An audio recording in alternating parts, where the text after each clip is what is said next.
Namaste, and welcome to Transcend, your daily source of inspiration and spiritual wisdom.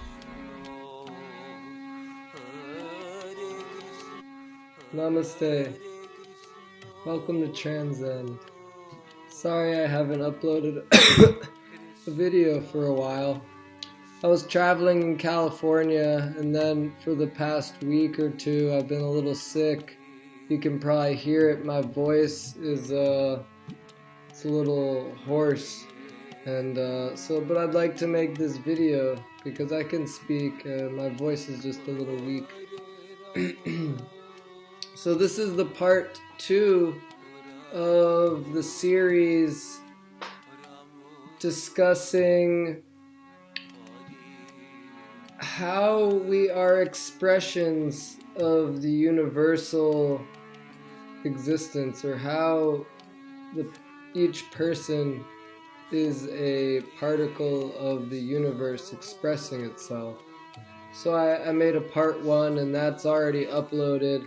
I uploaded that about 3 weeks ago.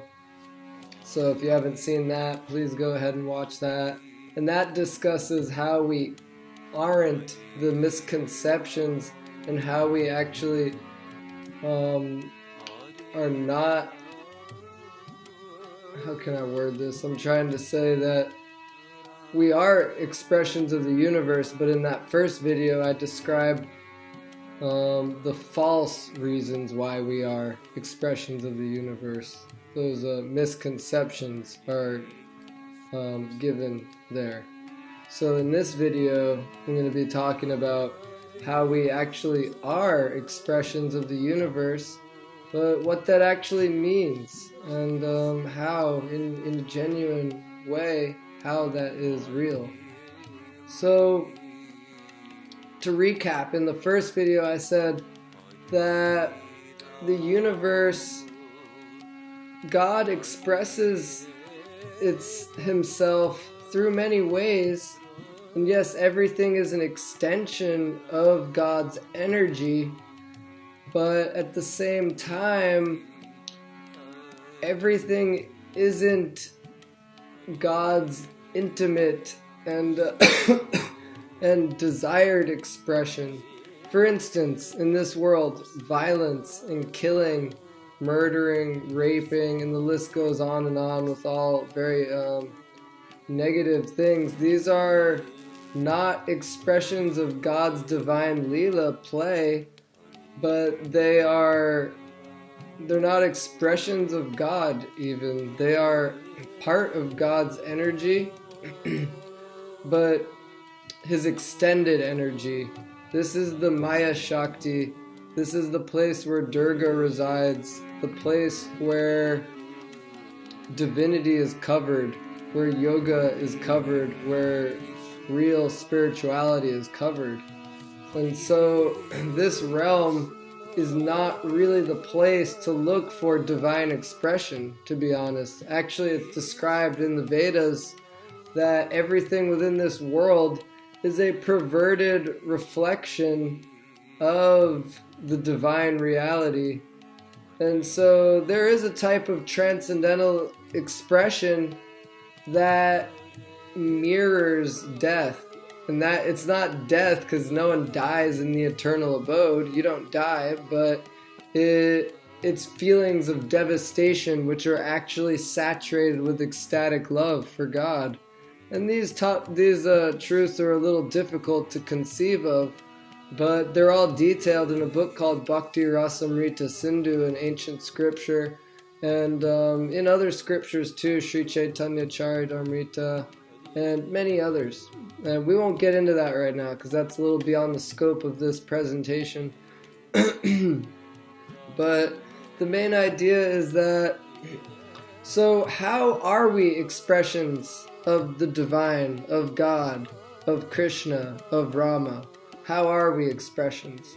So the truth is, the simple and very basic truth is that we are extended particles of the internal energy of God, known as the Swarup Shakti, and we haven't manifested, we haven't been absorbed into the higher nature yet called the Hladini-shakti. We were put out, and we came to this realm of Durga, this mundane world, to try to forget about divine existence. And that's why the vast majority of people in this world truly have no conception of divine existence, because they don't want to. They're here for a reason. We're here for a reason. I'm here for a reason, because I made that choice, and I let myself exist in this world of ego, this world of material elements of the mind and intellect, subtle elements and gross elements, fire, earth, wind, air, etc. So in this reality, I'm not manifesting my true potential as a jiva, as a soul, as a potential expression of God's love. And really what that means, to become an expression of God's love, is a very wonderful thing. And it's not just everyday thing like, oh, that dog is barking, it's just God experiencing itself in a dog's form. That's not what it's about. God does not want to experience, God doesn't have a need to experience that. I mean, come on, you know? God, Krishna, is eternally unfolding his divine love plays with his friends, his girlfriends, boyfriends, parents, all sorts of living entities in the divine realm known as Vaikuntha. And so, see, there's models of divine love in the spiritual realms, and there's types of love that constitute each of those models. So God has a very intense taste, and he wants to relish all those different types of love. That's true. That's totally true. And like, for instance, Hanumanji, he's a model of Dasya Bhakti, which means bhakti constituted of the service attitude. And so Lord Ram is the receptacle for that, and he has a specific taste for Hanuman's bhakti. And so therefore Hanuman is the embodiment of that type of giving love, and Lord Ram is that receiving love. He's gonna receive that love. And so Hanuman is the embodied expression of that type of love, Dasya Bhakti. And anyone who wants that type of love can try to learn from Hanuman and try to become like Hanuman. Similarly, in Krishna's realm, very famous, obviously, is Radha, the divine goddess, and she is the highest embodiment of also a different specific type of love, and that is conjugal love, amorous love, the erotic love, spiritual love, of course, not mundane love, not to be considered mundane. So completely transcendental, and this erotic love is not lust. This is centered on Krishna, not one's own pleasure, but the pleasure that Radha and the other divine females want to give to Krishna, that is for Krishna's pleasure, the divine center's pleasure. And so Radha is actually, of course, she's non-different than Krishna, female form of Krishna, but she plays that role of being the highest embodiment of amorous love for Krishna. So people who want to, and Krishna is very much wanting to taste those types of love. And so a person can also look into the life of Radha and the gopis and want to follow in their footsteps. That's called Raga Nuga Bhakti, which means following in the footsteps of the perfected people, the perfect transcendental personalities. And so people can enter into that expressive state of love, and God will very much be happy for that. And so similarly, there's so many different models. There's models for Krishna's parents in Vatsalya Bhav, which means the parental bhav of love for God, and embodied by Nanda Yashoda, Krishna's parents. And there's unlimited personalities like that have that feeling for Krishna. And then there's friends, Sakhas, embodied by Sridham, Sudam, Subal, Madhumangal. These are just some names, some Sanskrit names of Krishna's friends. And if we want to become an expressive state of friendly love, love which is constitutive of equality, those people, they don't see a difference between God and themselves. They see God as on an equal level as themselves. That's not to be imitated, of course, but it's meant for God's pleasure, because in that state of equality, the living entity can play with Krishna in ways that you definitely can't if you think that Krishna's God, or Krishna thinks that you're inferior to God himself. Then this sort of play won't go on. For instance, they can wrestle with each other. They can climb on Krishna's shoulder. They can eat something and then place it in Krishna's mouth. So these types of love, they're very special, and they're constituted of equality, and it's called Sakya Ras, Sakya Bhav, friendly love, fraternal love. And so all these different models of love are there. And these are the true models of expressive love for divinity. And there's many more too, of course, but I just gave you a few examples to give you a rundown. So everyone has the potential to enter into God's Leela and be a genuine expression of his love. And because we are expression, we are God's energy. The soul is non-different with God in that sense, is that we're all extensions of the center. We're all fragments of the source. But to experience that intimate relationship and to actually become a genuine expression of divinity, one has to enter into a position to absorb those qualities, to cultivate those qualities and to embody those qualities.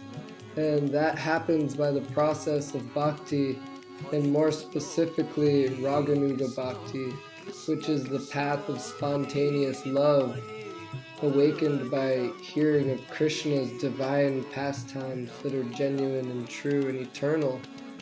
Not by, this mountain, or no, not this mountain, but this, for instance, this person who's doing charity work in this world, this was God's expression. God wanted to feel charitable to people, so now he's giving beef and all weird things to homeless people. Is that God's expression? No.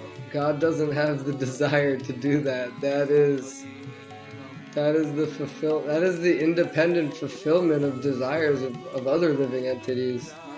God removes himself from that. God allows these to go on via his Paramatma platform, his extended self as the all-pervading Vishnu. But that doesn't mean Bhagavan, the Supreme Person, is involved in that personally, because he's not.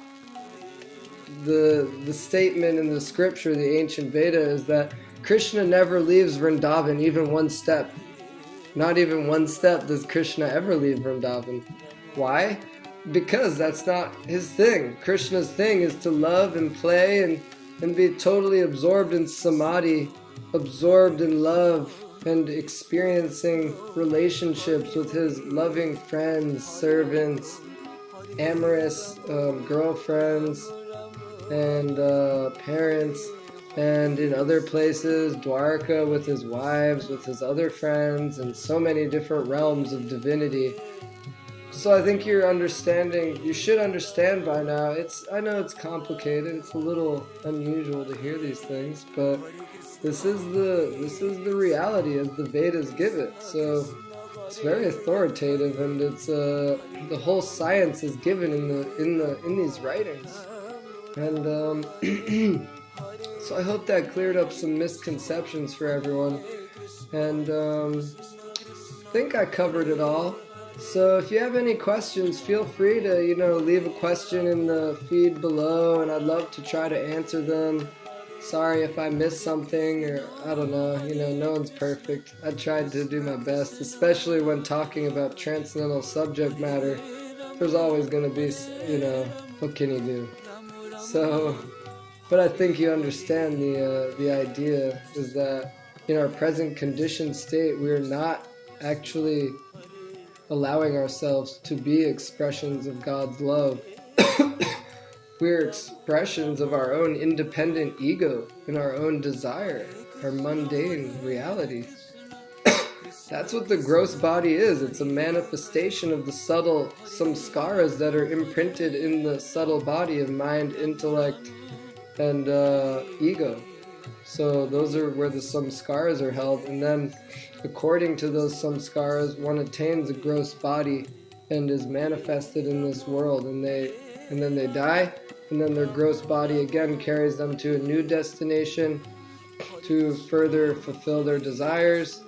And this is where transcendental desire, when someone actually desires the pleasure of God and the path of pure devotion, Shuddha Bhakti, then one will actually start dissolving their subtle samskaras, and they will start manifesting transcendental existence within their soul, which is beyond the subtle and gross bodies.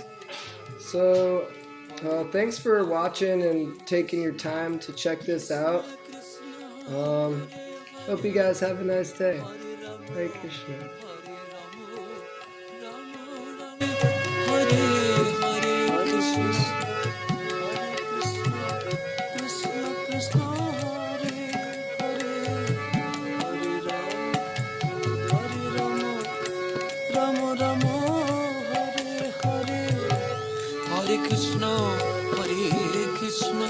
Krishna Krishna, Hare Hare, Hare Rama, Hare Rama, Rama Rama, Hare Hare, Hare Krishna,